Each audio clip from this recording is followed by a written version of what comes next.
Dena Devanka mengaku 3 tahun terakhir ini dirinya sering cekcok dengan Jonathan Frizzy. Dena Devanka mengungkap dirinya dan Jonathan Frizzy sering terlibat cekcok dalam 3 tahun terakhir ini. Dena merasa beberapa tahun belakangan ini, suaminya itu mulai berubah dari yang ia kenal sejak masa pacaran.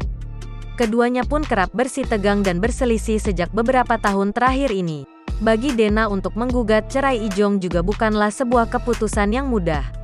Berat baginya untuk memutuskan bercerai dengan pria yang sudah 9 tahun membangun rumah tangga dengannya.